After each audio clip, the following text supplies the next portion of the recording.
So you really have a 20-year lead time between losing morning erections and having your first heart attack.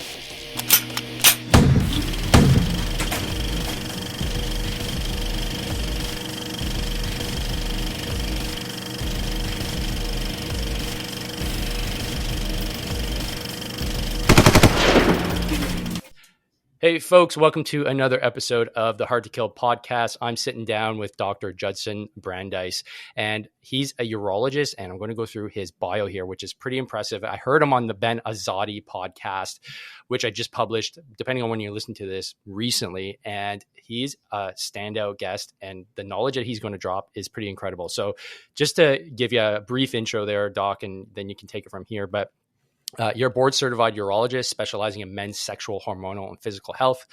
Over the past 25 years, he has pioneered surgical procedures and conducted clinical research. He is also the author of the award-winning men's health book, The 21st Century Man, also known as the Dude Bible. And it's funny, I hadn't read this when I wrote in an email, oh my God, this book is like the dude's Bible. You're like, oh my God, that's literally what the guy that invented TRX said to me not too long ago. So thanks so much for hopping on the podcast. I can't wait to discuss this really important topic, especially for the veteran community. So Doc, let's elaborate a little bit more on your background, and then let's get into all the awesome things that you can share with respects to men's health. Yeah, well, David, thank you so much for having me. It's really an honor to be here. Absolutely. It's my pleasure. And I can't believe this is what I get to do now as like my job.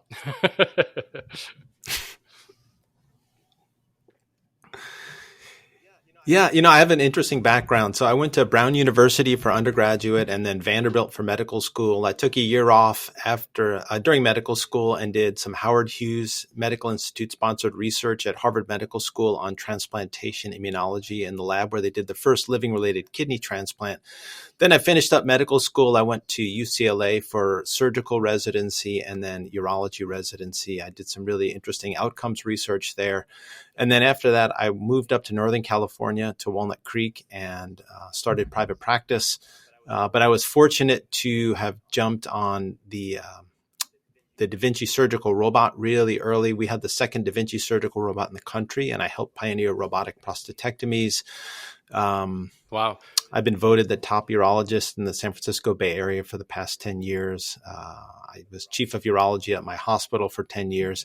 And about 4 or 5 years ago, I became really interested in men's health, men's sexual medicine, and men's hormonal medicine. And I've helped pioneer low-intensity shockwave therapy for erectile dysfunction, platelet-rich plasma for improving erectile function, the high-intensity focused electromagnetic wave for improving ejaculation and orgasm in men, and then most recently, the P-Long study, which is the first scientifically proven technology to improve the length, girth, and function of a healthy guy's penis.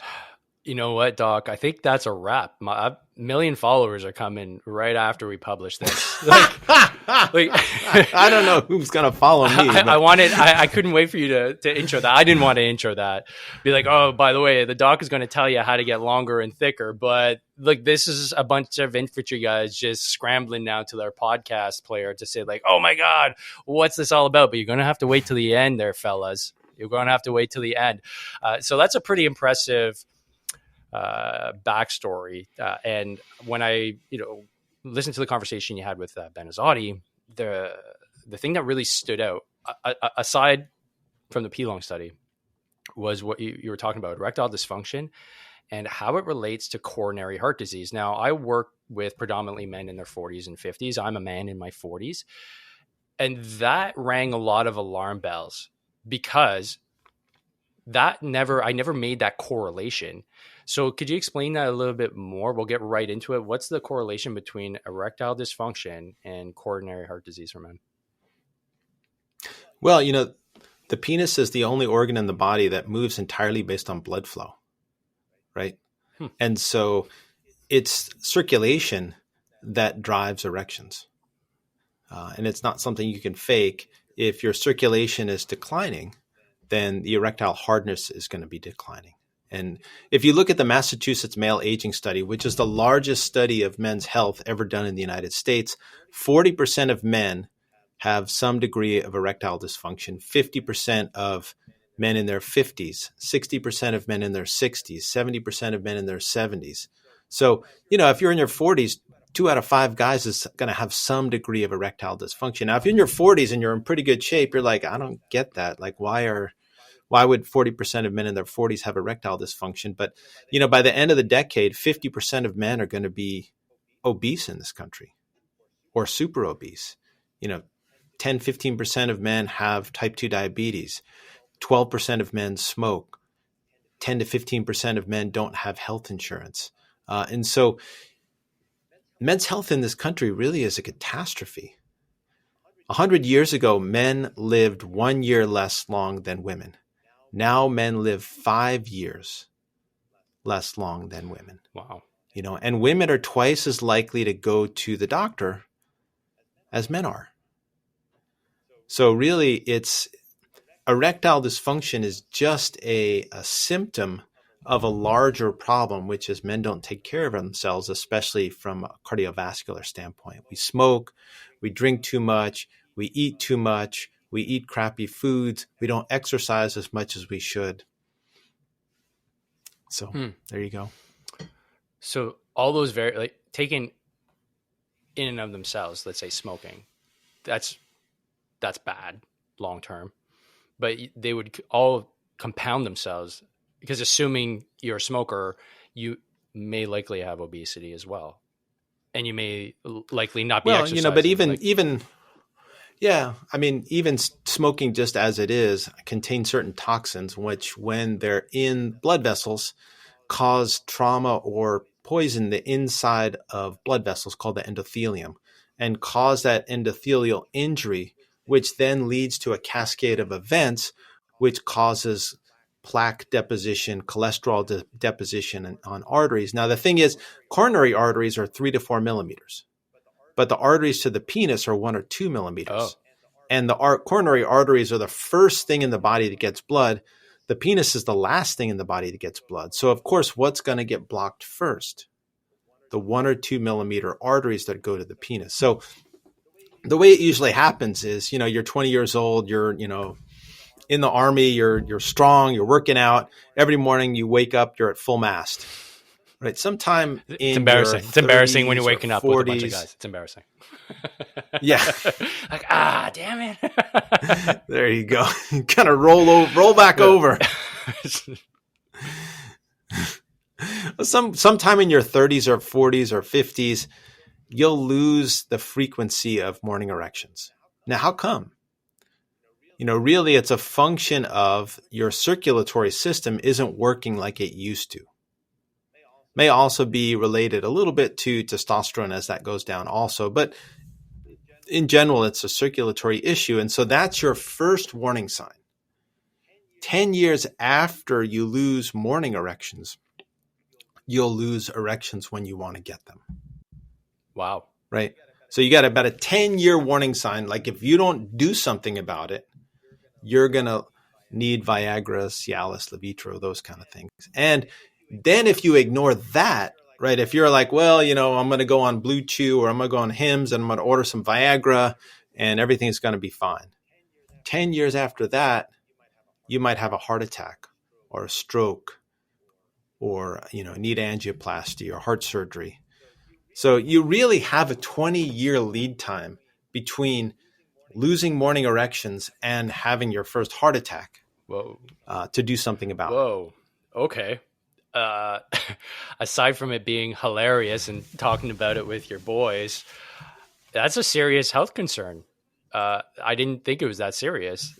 So if you're not waiting, is there like a proportion? Should it be like every morning that you should wake up, or is it dependent on like sleep and your sleep cycles? And it depends on where you really are in your sleep cycle. So it's the key is every time you hit REM sleep, which is dream sleep, you should be getting an erection, and that happens about 3 to 6 times at night. Each REM stage is about 5 or 10 minutes, so you should be getting about 30 to 60 minutes of erections. Wait. If you're not 30 to 60 minutes per night? Yeah. Oh my God. How do you? I mean, that's how your penis goes to the gym. No, seriously. Okay. Have you ever seen the TV show Naked and Afraid? Yeah. Yeah, of course. Yeah. Okay. Have you ever seen the for those of you who don't watch the show, I love the show. They take a young hot guy and a young hot gal. They take all their clothes off and they dump them in the jungles of Belize. Right? Have you ever seen them hook up? Well, I would assume. Have you ever seen I would assume they'd edit them have sex. I would assume they'd edit that out, or it's too stressful. You're not thinking about sex when you're too stressed. Yeah, exactly. It's too stressful. You're not thinking about sex. You're thinking about killing food, getting shelter, swatting insects, making fire, all that kind of stuff, right? So if they're not getting erections during the day and they're not getting erections at night, how is the penis supposed to work? Well, I guess that makes sense. I didn't think about that. It works because every night when they're asleep in REM sleep, they're getting erections. So blood flow goes into the penis. It oxygenates. It brings, nutrients and so on and so forth. And it stretches the penis. So all my guys that are 60s, 70s, 80s, they come in, they tell me, yeah, my penis is shorter than it used to be. Right? How come? Because they're not getting nighttime erections. They're not getting that stretching part of the penis. And so, a lot of those guys, I send them out with a penis pump and tell them every morning or every evening, you got to stretch your penis for 10 or 15 minutes if you want to get back to the length that you had when you were young. Okay, wait, hold on a sec. I thought that was a joke from Austin Powers. Those things actually work? It's not mine, babe. I swear, it's not mine. I thought that was a joke. Austin Powers set sexual medicine back like 20 years. I thought it was a joke. Oh, they actually do. Oh, so that's a medical device. Yeah, it's a medical device. I mean, the thing is guys joke about it because we pretend like we're perpetually 20 or 30 years old. But the thing is, if you've had prostate cancer surgery or type 2 diabetes, or you've been smoking for a long time, or you have cardiovascular disease, and you want to maintain that physical intimacy connection with your partner, you got to do stuff that is going to be uncomfortable to try to help get an erection. Whether it's sticking a needle in your penis and injecting a medication, or using a penis pump, or using a ring, or getting a penile implant. I mean, when I was at the VA, there were every Friday there was an injection clinic. This was before Viagra. That's how old I am. And there was every Friday there was a line all the way down the hall at the VA, for guys to get their injections. Oh wow, okay, but that was what, 20 years ago, right? That's not that long ago. When did it? My residency was like 25 years ago. I finished in 2001. Okay, yeah, so just around when I joined, because that's what Viagra came out in the mid 2000s. Yeah, Viagra came out the late, like 1998. Okay, I think 1997. Okay, so I was still in high school at the time. Okay, so thanks. I've got the podcast title right. I'm sorry. Were you using Viagra at the time? No. I said it came out when I was in high school at that time. No. Oh, okay. No. I'm good. I'm good for now. But I'm going to use. I'm going to use what you're telling. Yeah, that's what they usually say. That's okay. Doc, no, it's not me. I don't need it. I'm good. No, yeah, my friend. It's from my friend. It's from my buddies. But thanks for the podcast title, How Your Penis Goes to the Gym. That's going to be front and center. Yeah, there you go. So thanks for that. But I have a question, a serious question. If you're concerned, am I getting erections during the night? How do you know? I mean, do you go to your clinic? Do you have somebody watch you? How do you do it from home?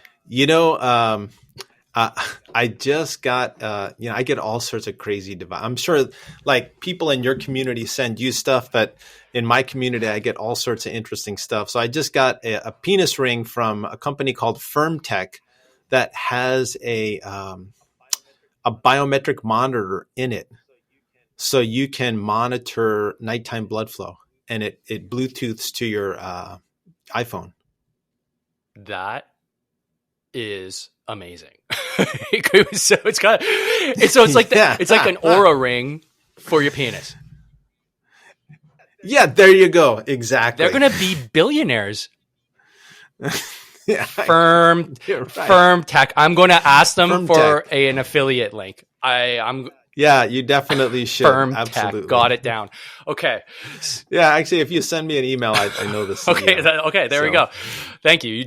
Not only am I going to be a millionaire from 1 million followers following this podcast, but the firm tech is going to bring me to the next level. That's amazing. Yeah. Thanks. So I'll take you out for a beer for all your hard work. Thank you. I like that. The Aura ring for your penis. Trademark now. I got it. I'm gonna set up. There you go. Okay. Wow. Oh, my brain's really full right now. So okay, you can test with a fancy piece of Bluetooth technology. Is there something a little bit low tech that a dude could do? Yeah, I mean, we used to do what's called the stamp test. So you put stamps around your penis before you go to sleep, and amazing. Yeah, and then if you get an erection at night, the stamps will be broken in the morning. Oh, that's so smart. Yeah. Okay. That makes sense. I mean, that's pretty low tech, but yeah. Okay. That makes sense. That makes sense. Okay. So that's test number one.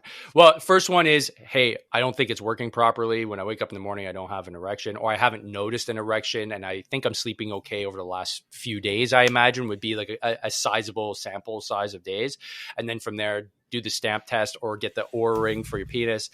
Then after that, what's the next phase of, I guess, consultation of, solutions if you think, hey, I think I might be suffering from erectile dysfunction?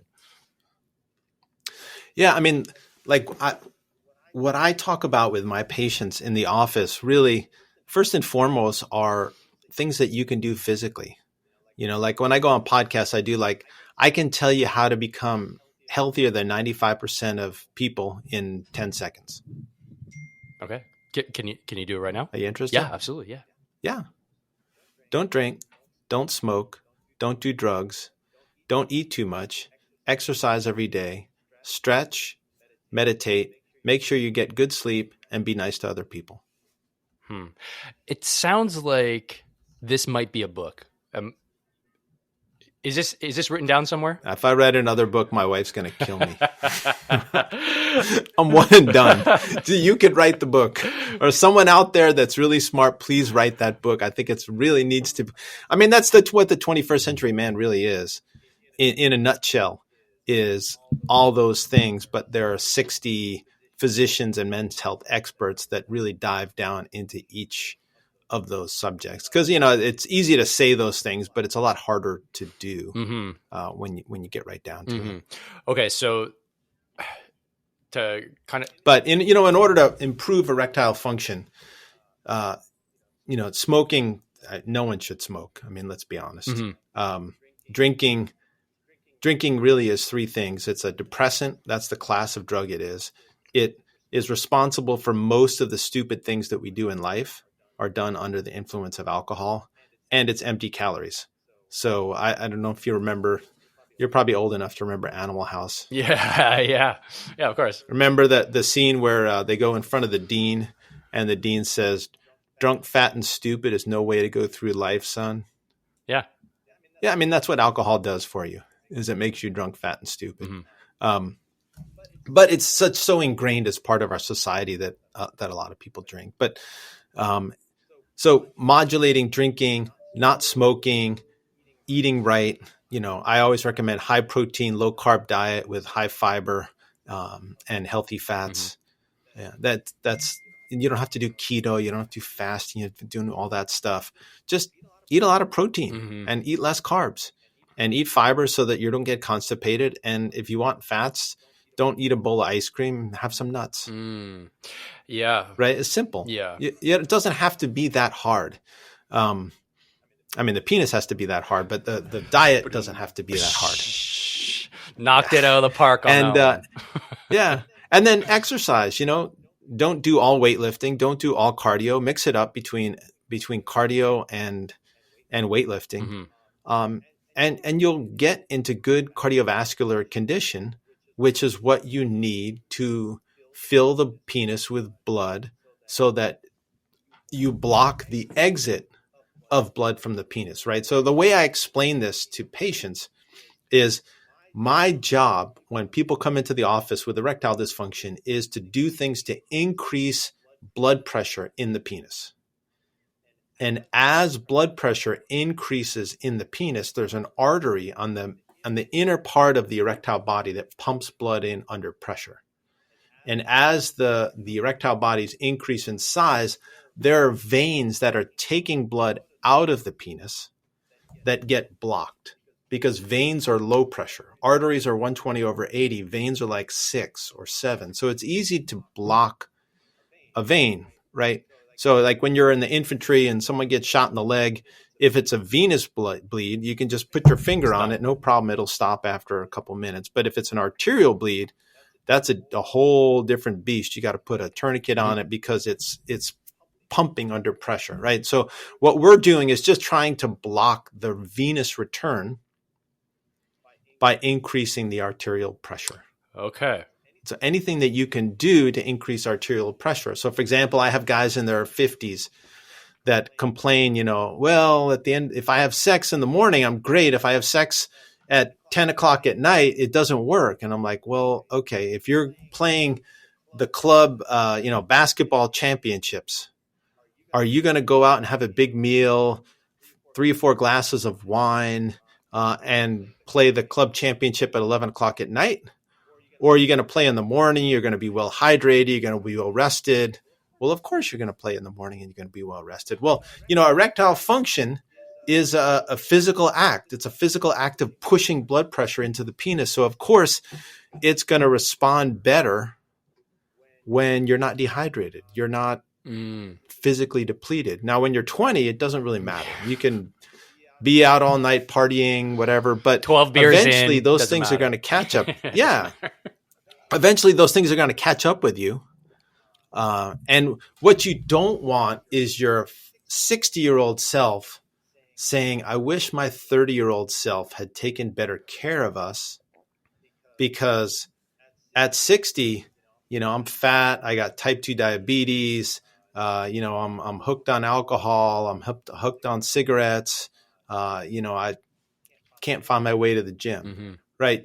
As a 60-year-old, you want to be like, man, my 30-year-old self really hooked me up, right? I'm in great shape. I got a great life. My partner's super hot. We're doing great.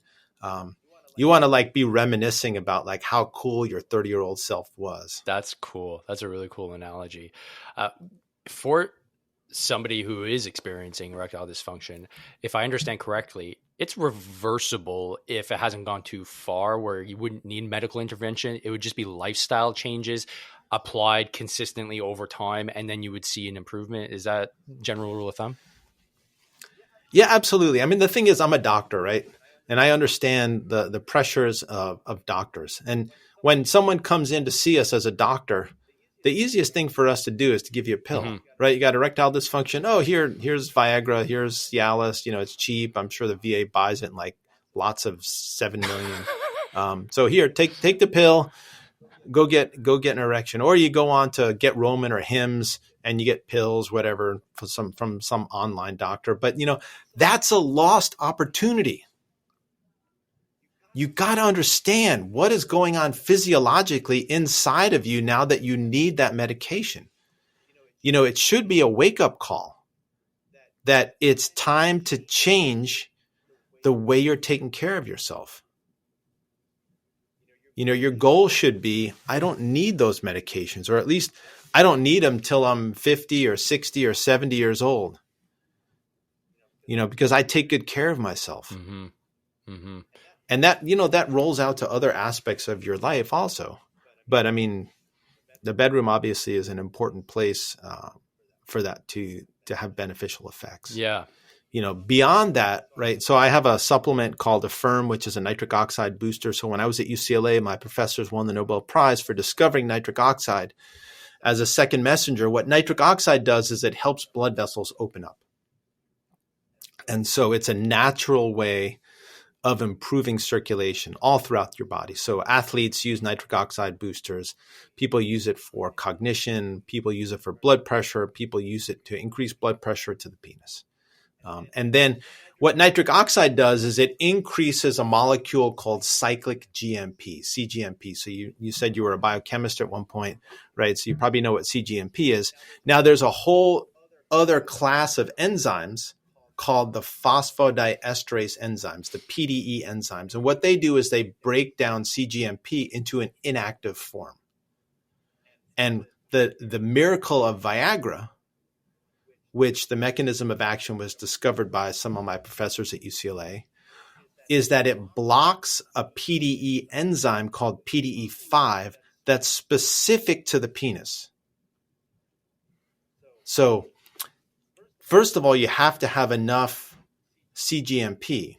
So as you get older, your nitric oxide levels drop. So a lot of men who've been taking Viagra and all of a sudden it's not working anymore, well, maybe it's because your atherosclerotic heart disease or blood vessel disease has progressed, but also it's because your nitric oxide levels drop. So you're not becoming tolerized to those medications. It's because your nitric oxide levels drop. You don't have as much cGMP. So you could take 1 million Viagra pills. It's not going to work. You have to have the cGMP, which comes from the nitric oxide. And then you can take a PDE5 inhibitor. And what that does is it boosts your signal. Now, the other part of the equation, you can have as much signal as you want if your pipes are clogged. Yeah. That doesn't work. And so we do something called low-intensity shockwave therapy, which stimulates the growth of new blood vessels. We use PRP, or platelet-rich plasma, which comes from platelets, and your platelets in your body contain tons of growth factors, and those stimulate the growth of new blood vessels. I'm using what's called the M-Cella chair, which uses high-intensity focused electromagnetic waves to improve ejaculatory function and erectile function. We just started using Botox in the penis to increase erectile function. It's just like, wow, there's a ton of stuff out there. Wow. And I'm always adding to the stuff that I'm doing. And I do a lot of clinical research in my office to help contribute to, like, I was the one that did the research on high intensity focused electromagnetic waves. I've done research on shockwave therapy because it's, for me, it's fun to help create new knowledge. Mm-hmm. How does that? So, I mean, there's sorry, I was just, yeah, the shockwave. Like, how's the setup for that? You just lay back and there's a apparatus that goes over your penis and it just like blasts you with like sound waves. Like, is that basically what it is? Yeah, but I mean, they're focused and they're low intensity. So it's not like a blast, but it is, it was actually, the technology was discovered during World War II when they were using depth charges to blow up submarines, and guys in the water would get massive internal injuries from the blast effect from the explosion. Now you would think, well, there's no shrapnel hitting me. Why would I get injured? But it's the energy wave that, you guys in infantry understand a whole lot better than me, because you've actually probably felt it or experienced it, that blast effect from big explosions. And so what you're really doing is you're tricking the body into thinking that there's an injury. And when there's an injury, you get an injury response. And part of that injury response is the growth of new blood vessels. Oh, interesting. Very interesting. Okay. Yeah. So there's a lot of solutions out there. First is go sort your life out, get some sleep, go for a walk, take care of your mental health, just be better at being a human. And then if things still aren't improving, then you go and start doing the consultations and making sure that you can get your erectile health and all that sorted. Yeah. And, you can do them all together, but the foundational part is improving circulation, which is, lifestyle. But like, first and foremost, get your lifestyle sorted out. And then from there. Yeah. And it's free. Yeah. It's free. Well, maybe a pair of shoes. It's the low cost option. Maybe a pair of shoes, maybe a pair of shoes. Yeah. Maybe a pair of shoes. $60 at Walmart. You can spring for them. So there you go. Let's segue into a topic that I really like digging into, which is testosterone and how this all relates, because, erectile dysfunction can be seen as, well, my penis doesn't work. All right, cool. But the hormonal side of, having just a dialed in, focused, sexual desire, we don't talk about, right? We joke about, in our 20s, we go out, we pick up girls. But then when we're in our 40s and we're married, we don't talk really about, having sex with our wives. It's weird. We pick up the vacuum. Yeah, exactly. Like we do dad stuff. So we're not having the same conversations. And so we never talk realistically about how horny we are or how much sex we're going to have, because it's weird. We all know each other's wife. We're not going to talk about it, but it's definitely something that should be talked about, in the sense that it's part of the entire health conversation, but it's always left off to the side. Mental health, physical health, but sexual health is almost, I don't want to say it's taboo. It just feels weird. So how do we approach that topic? it's kind of the pinnacle, right? So, I always imagine this Maslow's triangle. Your physical health is at the bottom. So if you're unhealthy, you're not going to have sex. And then your mental health goes above that. So if you're depressed or anxious or, have other serious mental health issues, and then there's emotional health. And then beyond that, there's relationship health. If your wife's pissed off at you, you're certainly not going to have, or your partner's pissed off at you, you're not going to be having good sex. And if everything is kind of in line, then you get to the top of the pyramid, which is sexual health. I like that. I like that analogy. Okay. So it's kind of for me, it's kind of like the Scarface analogy. What's that? Remember Scarface? Of course I remember Scarface, but I don't know how you're building that into an analogy. Well, I mean, first he said, first you get the money. You get the power. Then you get the power. Then you get the women. He understood the progression. I wasn't sure where you're going with this. Okay, cool. I thought it had to do with him. Like, you got to take a whole fucking army to take care of me, man. I was like, don't know where you're going with this. Okay, cool. I like that analogy. The pyramid, I can wrap my head around. So now, where does testosterone come into play? Like, are we talking about the base of the pyramid here, or are we talking more the pinnacle or the whole thing? Yeah, I mean, testosterone's our hormone. I mean, women have testosterone levels too, but very low. When you're 12 years old, you're this little scraggly kid. And then by the time you're 18, you've grown a foot, you put on muscle, you took off fat, you added pubic hair, your penis got longer. Testosterone, that's our hormone. That's what makes men men. And it's not just for libido, right? I see tons of guys in their 60s, 70s, 80s. Their testosterones are low. What do they look like? They lost their muscle. They put on fat. They don't sleep well. Cognitively, they're not the way that they should be. They have diabetes. They have heart disease. And testosterone, they have no interest in women. And testosterone will reverse all of that. When I put my older guys on testosterone, it helps their libido, but it also helps them build muscle, get rid of fat. It helps them sleep. Their aches and pains go away. They're more motivated. They're more driven. It's a miracle hormone.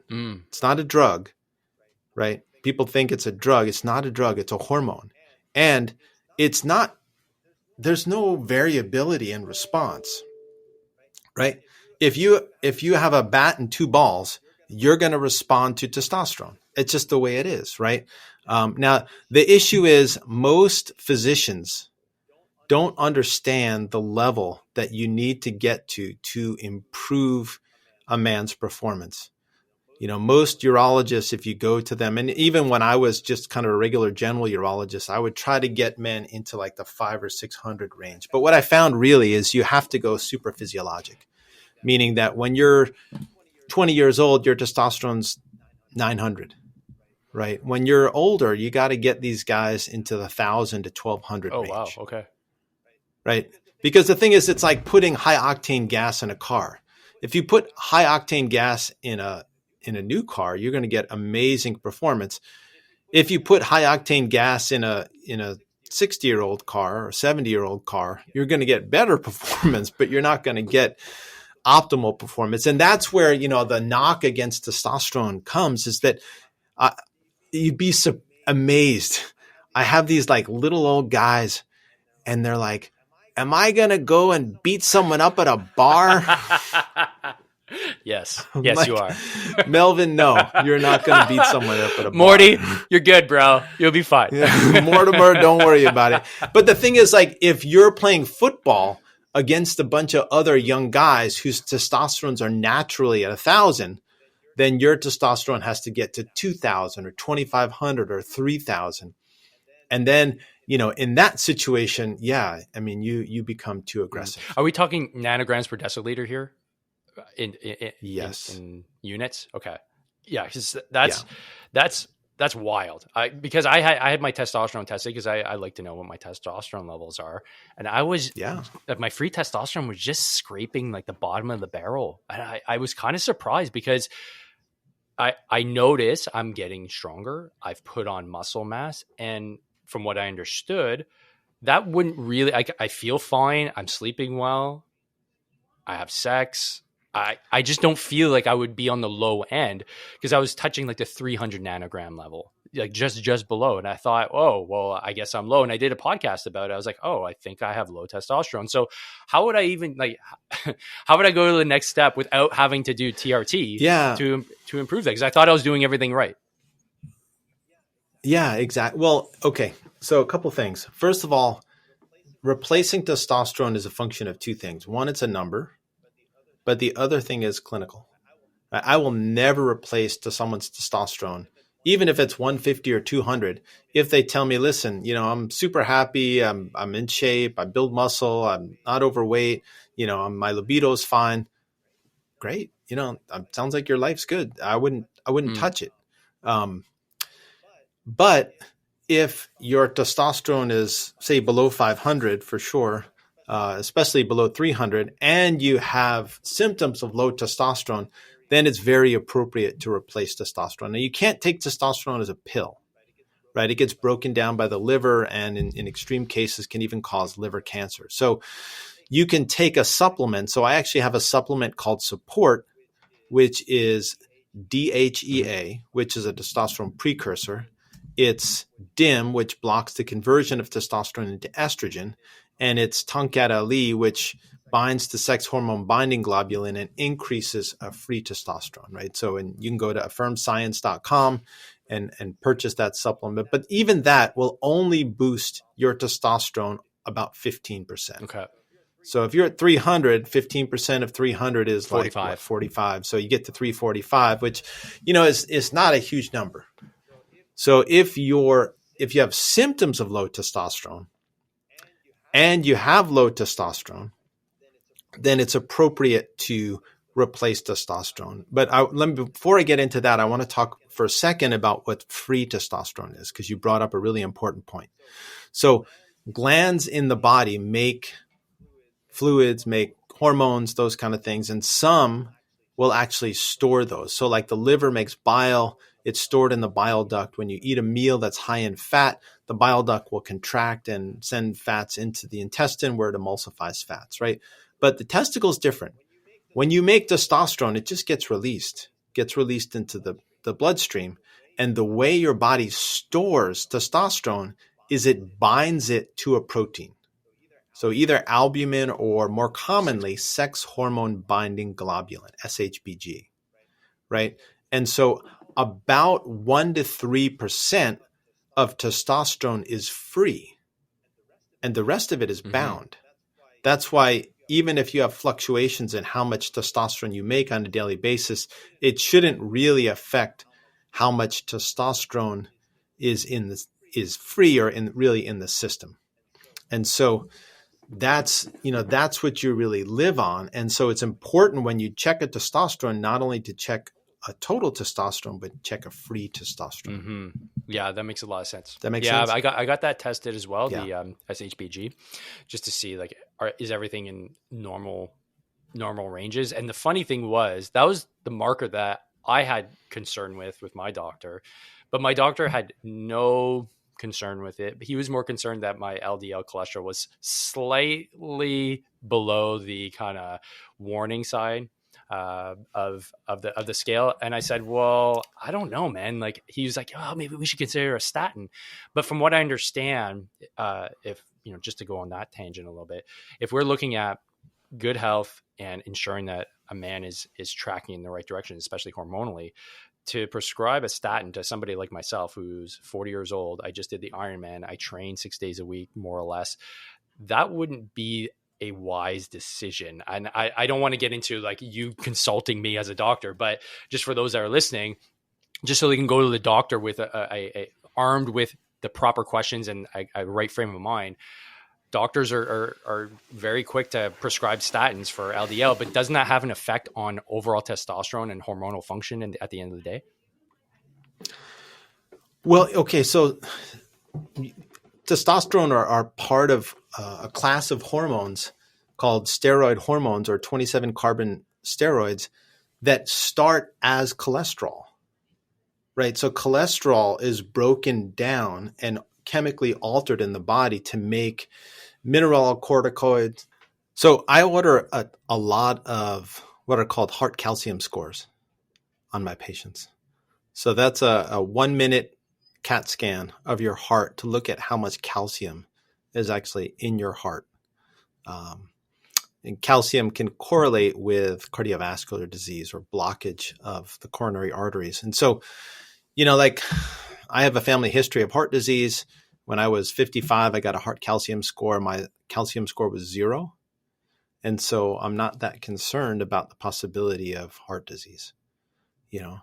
I have patients with erectile dysfunction that are young. I send them for heart calcium scores. Their calcium scores are 50 or 100 or 200, and I send them to a cardiologist and I say, this is serious. Your penis may have saved your life. It's okay. Oh, so let me see if I understand it. So first step is, hey, I don't have morning erections, or I do, but they're not super hard anymore. Okay, that's a red flag. Next, it's okay. Start some lifestyle so changes. Eat better, get to the gym. Don't smoke. Get to the gym. Don't smoke. Drink. Stop drinking. Make sure you sleep well. Like work it out. So get some blood flow to it. But then, as a precautionary thing, make sure to get what you just said, a calcium score, which is heart calcium score.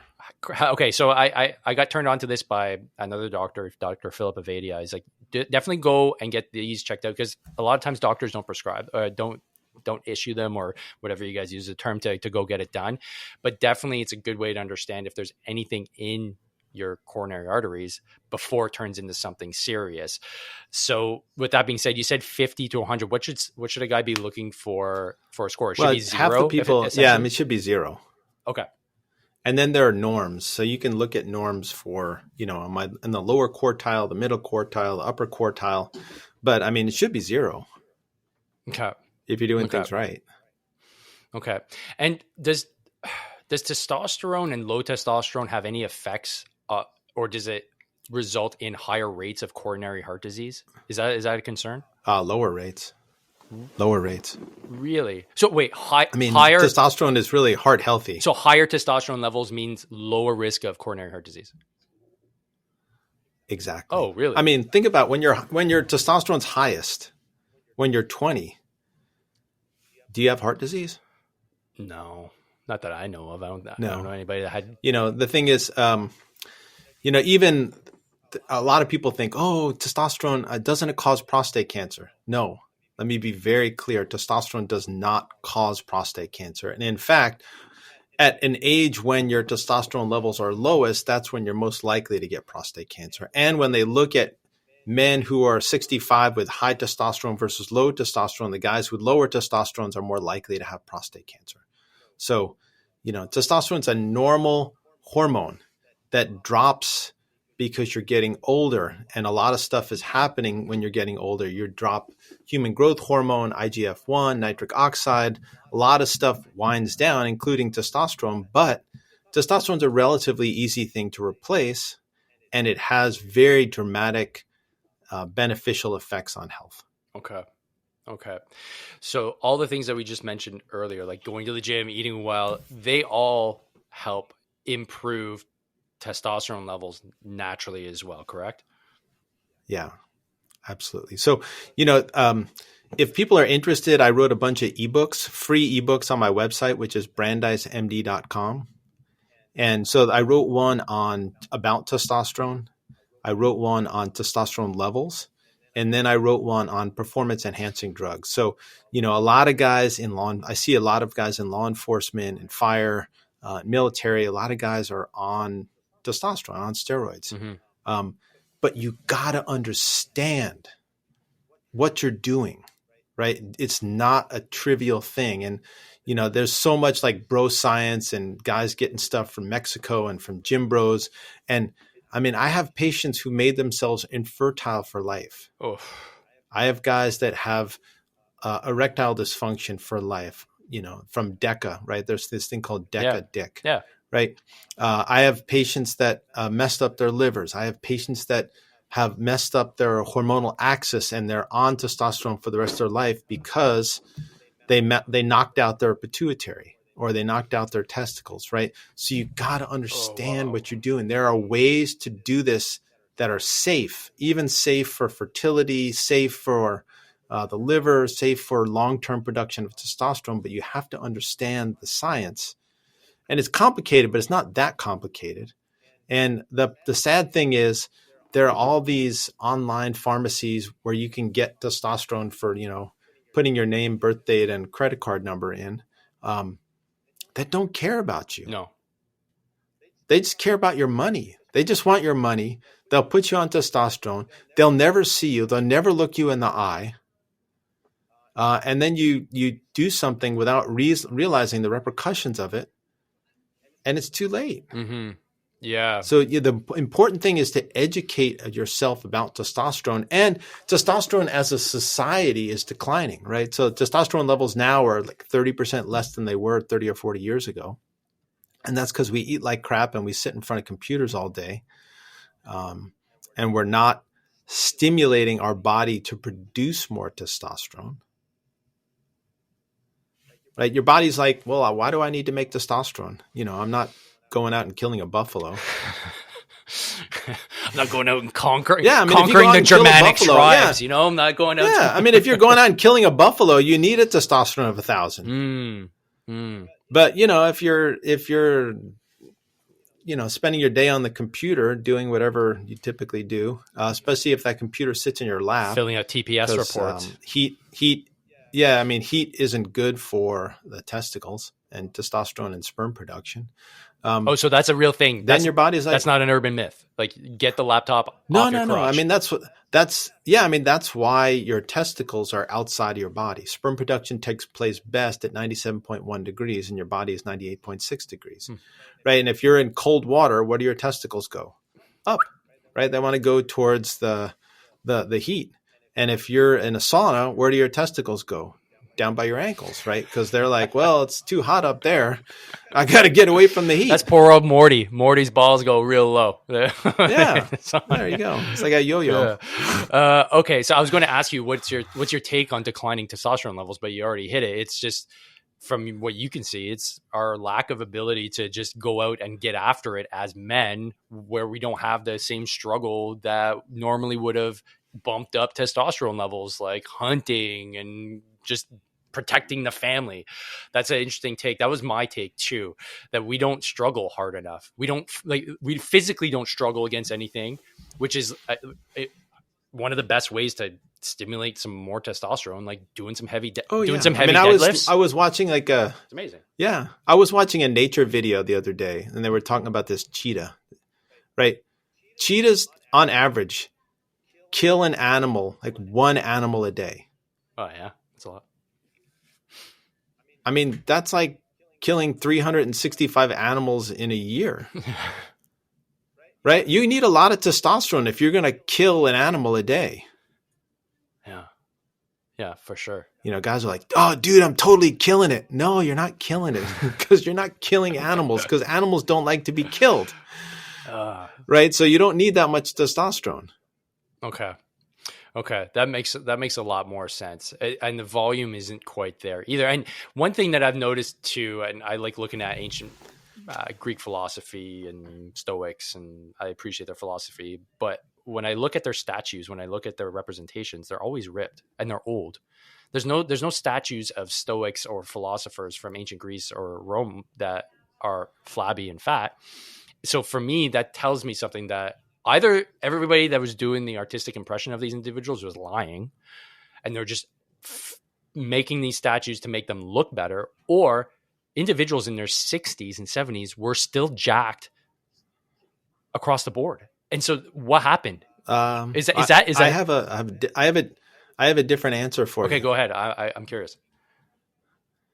In ancient Greece, they didn't have refrigerators and they didn't have Grubhub. Okay. Right? Calories were really hard to come by. You had to grow your food. You had to kill your food. That's why we're so fat, because calories are so easy to come by. You get on your cell phone, you punch in Grubhub, you get a 2,000 calorie burrito delivered to your door. Delicious. But if you're in ancient Greece, it's hard. Yeah. Okay. All right. I mean, where are you going to get your calories from? That's a good point. It's a very good point. Life was obviously much harder in that sense. They didn't have cars. They walked around a lot.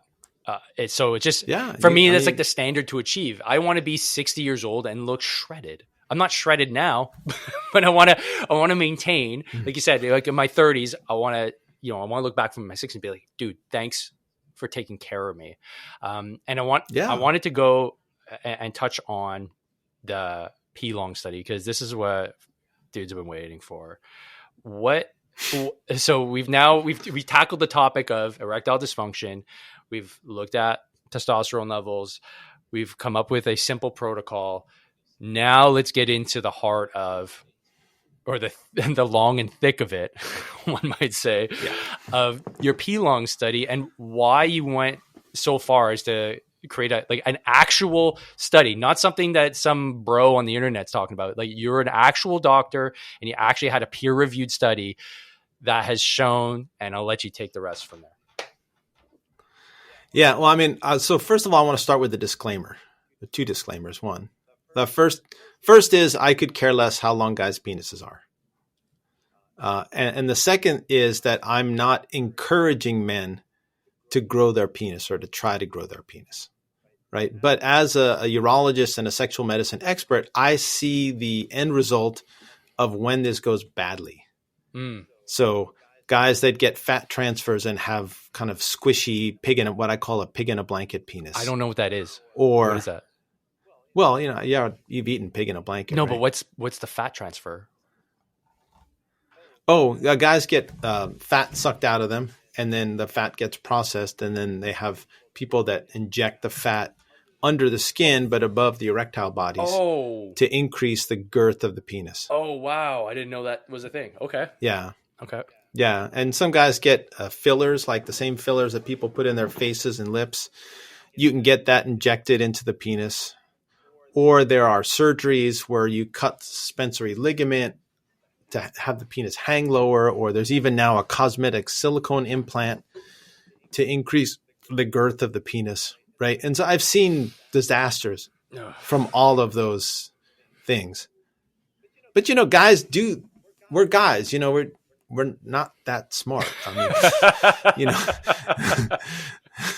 It's true. We're motivated by certain things, and sometimes those testosterone will get the better of us, and we do stuff that is regrettable. And so I wanted to create something that was totally safe, effective, scientifically proven, a way to increase the length, girth, and function of a healthy guy's penis. So this isn't for guys with erectile dysfunction. This is for, the 25, 30, 35, 40-year-old guy who has normal erections, but for whatever reason wants to have a longer penis. Okay. That's super interesting. I looked at this study. It's fascinating because this, again, seems like one of those things that would be relegated to kind of like the corners of science. Oh, talking about penis enhancement. But where you're coming from is a place of compassion for those individuals that go so far as to mutilate. Is it safe to say mutilate themselves to have a little bit extra girth, hoping that it would last without the repercussions? Is that safe to say? Yeah, that's safe to say. Ah, man, that sounds awful. So, and I'm not saying like every one of those is a catastrophe. I mean, I guess some people are happy with the results. Fillers, they last about a year or two and then they kind of disappear. And then guys get kind of a lumpy, bumpy penis and they're $10,000 poorer. With the cosmetic silicone implant, it costs about $15,000-$20,000. It's a procedure. I've seen a lot of guys who've had them removed, which is unfortunate because you end up with a lot of scar tissue. And then, if you're with a girl and then she's like, well, what's that in your penis? Oh, you got a silicone taco put in your penis? Oh my God. You got some explaining to do. Yeah, you got. Or your wife is like, what did you do last weekend? Yeah. Oh, honey, it's all for you. It's for you, babe. Yeah, you like it? Yeah. Oh man. Okay, so can you go over just the I guess the way that the study came about, and is there a way to actually view the study?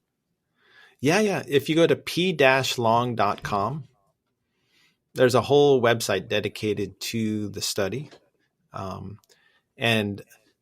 wrote up a protocol. I submitted a protocol to the study review board in IRB. I had it listed at clinicaltrials.gov, which is the NIH website for clinical trials.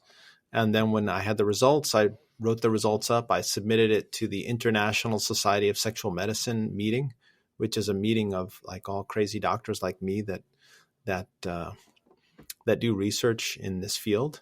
And it was accepted for oral presentation, which is the highest level of presentation.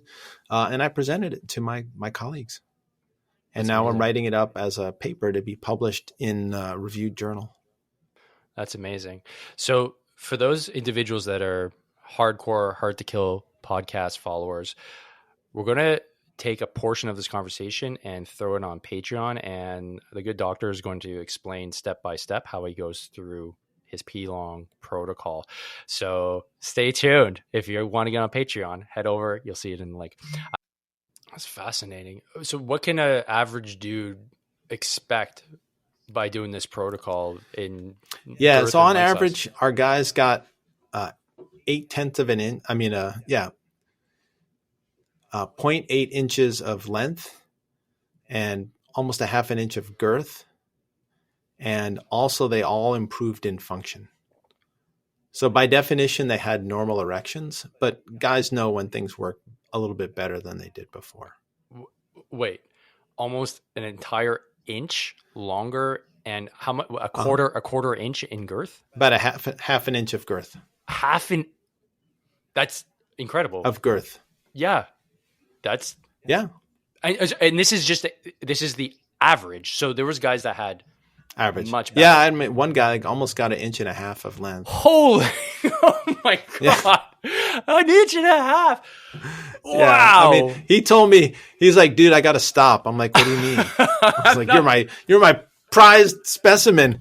He's like, well, my wife says I'm too big for anal and I'm too big for oral. He said, is there a reversal process?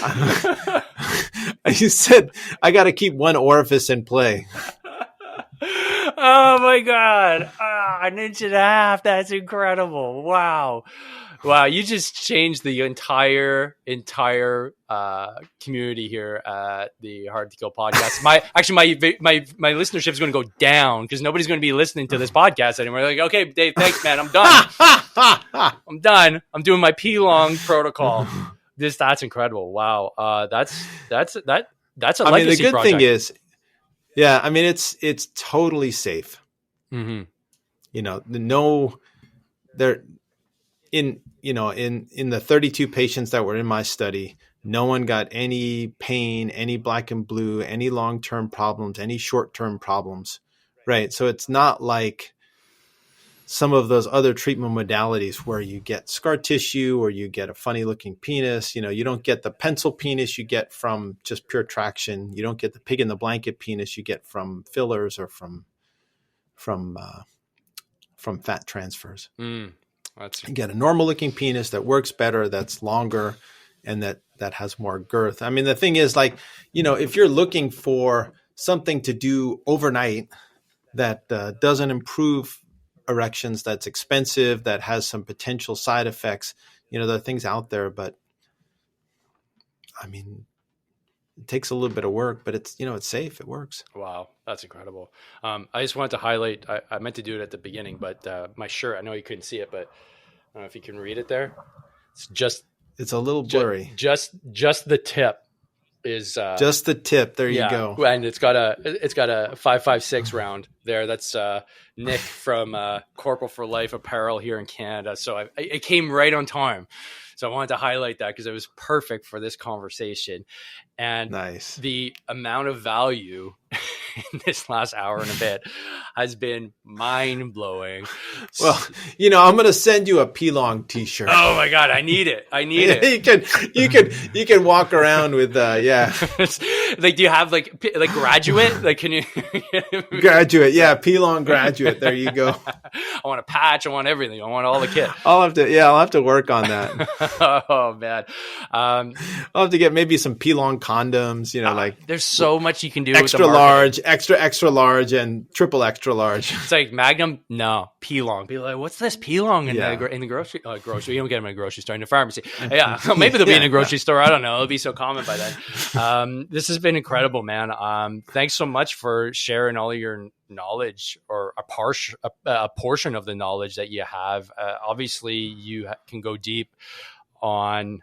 No pun intended on penis health and men's health, which has been cool because I've never had a conversation like this on the podcast. And this is exactly why I have the podcast, is to talk about the things that are affecting veterans in the health and fitness space. So before we sign off, any last words of wisdom, and where can folks find you on socials?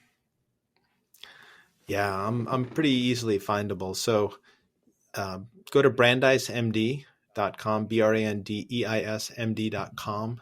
I have a whole bunch of ebooks. I have a ton of educational stuff there. I also have a YouTube channel, which is Brandeis MD. So if you prefer, video or audio instead of books, go to my YouTube channel, my Instagram. I also have the 21st Century Man, which is the most comprehensive and medically accurate men's health book I think ever written. It's 101 chapters. It covers basically all aspects of men's physical, mental, emotional, relationship health, and sexual health. And it's not just me. It's 50 or 60 other really excellent physicians and men's health experts. And then if you're interested in P-Long, go to p-long.com and there are videos in there. There's the abstract. There's lots of really good information there. It's not, slick marketing. It's really information that you would need to decide whether that's something that you're interested in. And then it'll match you up with a trained P-Long provider in your area. Amazing. That's amazing. Thanks so much. I don't even know where I'm going to start when it comes to marketing this podcast. It's going to be a banger, that's for sure. But so many puns coming out, man. I can't help it. We have so much fun in my office. We laugh every day. That's amazing. It's kind of like I guess like Kramer said, proctologist and the ass man, right? And you're just you're the penis man, and you gotta have a little fun with what you do for sure. And it seems like you do, and I appreciate you sharing everything. I've been listening to the book for the last 2 days, 36 hours audiobook. Folks, go out, get the 21st Century Man, and I'll put it on my site as well to point you in the right direction. But Doc, Judson, thanks so much, man. This has been an awesome episode, and I'd love to be able to touch base with you at a later date. Oh, my pleasure. Absolutely. All right, buddy. Have a good one. And folks, train hard, fight easy. Peace.